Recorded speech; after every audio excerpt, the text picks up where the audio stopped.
नोएडा, जिसे हम अपने सपनों का शहर कहते हैं, जहां कंक्रीट के जंगल आसमान छूते हैं, वहां जमीन के नीचे हमारा सिस्टम दम तोड़ रहा है। कल तक जो युवा अपनी फाइलों में भविष्य के नक्शे बना रहा था, आज उसकी अपनी कहानी एक गंदे नाले और बेपरवाह बने बेसमेंट में खत्म हो गई। एक इंजीनियर जिसकी मेहनत पर देश को गर्व होना चाहिए था, वो आज प्रशासन की लापरवाही की भेंट चढ़ गया। यह सिर्फ एक डूबने की खबर नहीं है, यह एक चेतावनी है। हम दुनिया की तीसरी सबसे बड़ी अर्थव्यवस्था बनने का सपना देख रहे हैं, लेकिन क्या हमारे इंसानी जीवन की कोई कीमत है? एक मध्यम वर्गीय भारतीय अपना आधा जीवन ट्रैफिक जाम के धुएं में बिता देता है। हम टैक्स भरते हैं साफ हवा के नाम पर, लेकिन हमारे बच्चों के फेफड़े जहरीली धुंध से भर रहे हैं। हम टैक्स देते हैं सड़क के नाम पर, लेकिन बारिश होते ही वही सड़क मौत का जाल बन जाती है। शायद यही वजह है कि भारत का वो दिमाग जिसे हम ब्रेन कहते हैं, अब इस देश से दूर भाग रहा है। 2014 के बाद का डेटा देखेंगे तो रूह कांप जाएगी। 2014 से अब तक 16 लाख से ज्यादा भारतीयों ने भारत की नागरिकता छोड़ दी है। साल 2022 में 2,25,620 लोग विदेशी हो गए। क्या आप ये जानते हैं कि हर दिन औसतन 600 से ज्यादा लोग भारत का पासपोर्ट सरेंडर कर रहे हैं? अब सवाल उठता है कि लोग क्यों जा रहे हैं? भारतीयों के विदेश पलायन और नागरिकता छोड़ने के पीछे कोई एक कारण नहीं है। यह एक जटिल सामाजिक और आर्थिक मुद्दा है, जिसे ब्रेन ड्रेन और अब वेल्थ ड्रेन के रूप में देखा जा रहा है। जीवन की गुणवत्ता यानी क्वालिटी ऑफ लाइफ सबसे बड़ा और प्राथमिक कारण है इस चीज का। भारत के महानगरों जैसे दिल्ली, एनसीआर, मुंबई, बेंगलुरु में रहने वाले संपन्न लोग भी बुनियादी सुविधाओं के लिए संघर्ष कर रहे हैं। यहाँ की जहरीली हवा बच्चों और बुजुर्गों के स्वास्थ्य पर गंभीर असर डाल रही है।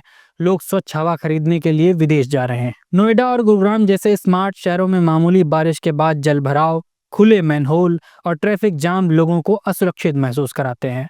आपातकालीन सेवाएं जैसे पुलिस, एम्बुलेंस की धीमी प्रतिक्रिया और कानूनी व्यवस्था में देरी एक बड़ा डर पैदा कर रही है। भारतीय माता पिता अपनी कमाई का एक बड़ा हिस्सा बच्चों की शिक्षा पर भी खर्च करते हैं। भारत में अच्छे संस्थानों जैसे आईआईटी, आईआईएम, एम्स में सीटों पर भारी कमी और आरक्षण की जटिलताओं के कारण सक्षम लोग विदेशों का रुख करते हैं, जैसे अमेरिका, कनाडा और चीन।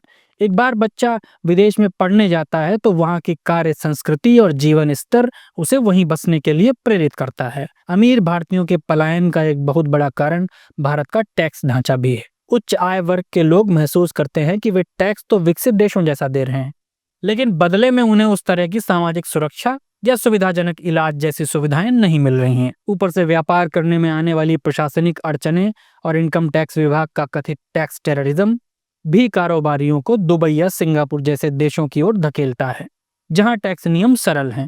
भारतीय पासपोर्ट भी इसका एक बड़ा कारण माना जा रहा है, जो कि वर्तमान में वैश्विक सूचकांक में बहुत मजबूत नहीं है। भारतीय नागरिकों को अधिकांश विकसित देशों में जाने के लिए कठिन वीजा प्रक्रियाओं से गुजरना पड़ता है। कनाडा, पुर्तगाल या ऑस्ट्रेलिया जैसी नागरिकता लेने के बाद उनके पास लगभग 150 से अधिक देशों में वीजा फ्री यात्रा करने की शक्ति आ जाती है, जो अंतर्राष्ट्रीय व्यापार के लिए बहुत जरूरी है। विकसित देशों में सेवानिवृत्त के बाद सरकार की ओर से जो पेंशन और मुफ्त विश्व स्तरीय स्वास्थ्य सुविधाएं मिलती हैं, वैसी व्यवस्था भारत में फिलहाल निजी क्षेत्रों में उपलब्ध नहीं है। लोग अपने बुढ़ापे को सुरक्षित करने के लिए भी पलायन कर रहे हैं। ये खतरनाक है, क्योंकि भारत अपना ह्यूमन कैपिटल और फाइनेंशियल कैपिटल दोनों खो रहा है। जब एक डॉक्टर, इंजीनियर या बड़ा टैक्स पेयर देश छोड़ता है तो देश के विकास की गति धीमी हो जाती है। तो क्या अब हर काबिल और अमीर भारतीय को एक अच्छी जिंदगी के लिए अपना वतन छोड़ना होगा? क्या तिरंगे का सम्मान करने वाला युवा अब विदेशी पासपोर्ट की कतार में ही खड़ा मिलेगा? हमें और हुकूमत को इसमें यह समझना होगा कि कोई भी माइग्रेट करने वाला भारतीय अपनी मिट्टी से उतना ही प्यार करता है जितना कि बाकी लोग। जहां देश के लिए जान देने की बात होगी, कोई भी भारतीय तैयार हो जाएगा। पर अगर बात नोएडा में हुए हादसे की तरह सड़क पर चलते हुए कीड़े की मौत मरने की है, तो माफ कीजिए, भारत के लोगों की जान इतनी सस्ती नहीं है। नोएडा का वो इंजीनियर मरते मरते हमसे एक सवाल पूछ गया है कि मैं तो डूब गया, पर क्या आप इस सड़े हुए सिस्टम से बाहर निकल पाएंगे? जिंदगी की कीमत समझिए इससे पहले कि बहुत देर हो जाए। आज की इस रिपोर्ट में इतना ही। अपना और अपने दोस्तों का, अपने परिवार वालों का बहुत ख्याल रखें। नए अपडेट्स के लिए देशबोर्ड के साथ बने रहें। जय हिंद, बहुत शुक्रिया।